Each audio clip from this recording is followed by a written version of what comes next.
What's going on YouTube? Adachi here, taking a look at Madoka Magica Magia Exedra. That's a tongue twister. Brought to you by the studio that did Sinnoh Alice and F4 Samurai, which was responsible for the last Madoka Magica game. This is a turn-based gacha starring an old famous IP, Puella Magi Madoka Magica. This is available on mobile and already has a page up to be dropping on Steam hopefully soon. Let's first jump into combat, which if you've played another famous game, yes, it does look just like that. And you'd be right, this game definitely copied Honkai Star Rail's homework and tried to change it a little bit. After building a team of 5 units, every character has a basic attack, a passive, a basic skill, and their ultimate. Ultimates are charged over time by dealing and taking damage. Basic skills consume skill points, which are recovered when a character does a basic attack. 3-star characters do not have an ult, which makes sense but is also an odd choice, as usually games like this would then just opt to not have the low rarity units, but I think they do this as the game does not currently have gear you can gacha, just characters. In combat, we have a timeline from top to bottom. We'll show who's up next for turn order, and also will show you adjustments real time if you have a skill that potentially manipulates this. Enemies can be broken by depleting their break meter they have, and until their next turn they will take boosted damage that scales up the more you hit them. A simple but fun system. I think HSR is a great combat system to copy if you're going to copy anybody's turn-based battle system, but would have liked to see more variety from character to character, such as other skills to use like in Heaven Burns Red. Characters all have a different role, being attacker, breaker, debuffer, healer, or buffer. Character progression is pretty simple. They have levels which are capped at your player level, a cap of 5 dupes, ult skill level ups, heart file, and magic level. Magic level is just dump materials in for stats and to progressively level up all your skills. Heart file is similar. This is the affection system, so you will unlock individual stories, voice lines, some stat upgrades, and some portraits which are like light cones in HSR.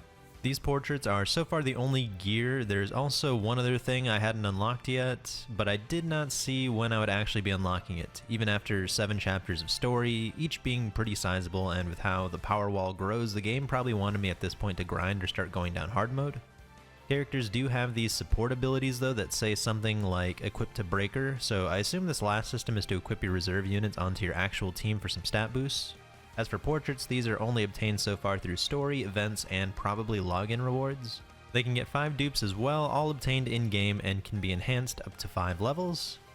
Looking at the gacha, we have a lot of banners here. The 5-star rate is going to be 3%, with the rate up taking half of that, but so far the rate ups feature multiple units. Each pull on individual banners give a currency that can be used in the shop to select the rate up character you want after 200 summons. This means they cannot be used interchangeably between banners. Also, when a banner ends, the same pull currency will be converted into a different shop currency, meaning the 200 pulls to select a unit do not carry over to new banners. Overall, I don't have a lot of problems with this system, but it seems that to guarantee units it will heavily depend on how pull economy ends up looking. For reference, daily quests give 50 gems a day, the weekly quests give 150, so per week looking at this, that's 500 gems a week. A single pull is 300 gems. The current permanent event only gives about 200 as far as I can tell. PvP only gives standard summon tickets at the end of a season depending on rank, at most giving 5 if you ranked in top 3. Tower isn't out yet, so that currently leaves us with about 2,000 gems in the first month, not looking at sporadic sources like story clears, login bonuses, etc. I wouldn't set a verdict yet, but I can confidently say that there need to be more sources of income for free-to-plays, as not even a multi a month currently is pretty nuts. The game's progression is all tied behind the story, which pretty much just consists of combat and story nodes with a mix of an auto-walking down hallways sim. The whole hallway walking thing reminds me of Epic 7 or Heaven Burns Red, but without any of the actual exploration, so really only serves to waste time.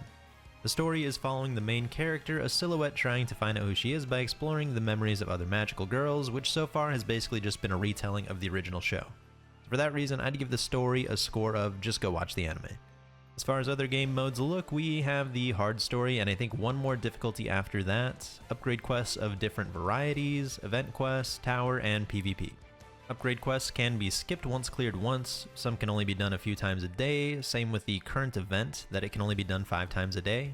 Tower again isn't in the game yet, but we can imagine it would function like any other game, floors with clear rewards, and potentially a daily sweep feature for resources depending on your current cleared level. PvP is an auto-battler which can be skipped once you're in combat. Reminds me of Blue Archives PvP back in the day in that aspect, but at least you don't have to wait like a minute to skip. I don't really understand this archaic thought process that people want to interact with auto-battling PvP. It just seems like an unnecessary chore.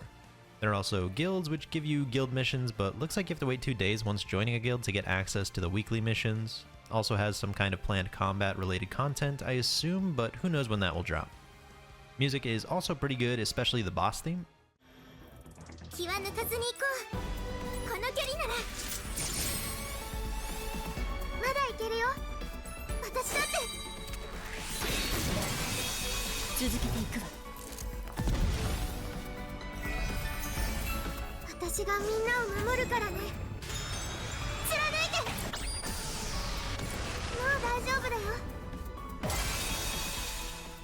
In conclusion, I think Magia Exedra has a lot of promise. The gameplay is fun and progression is simple. I do think it is a bit bogged down by dated designs like the auto PvP and questionable gem economy, but it is a fun game.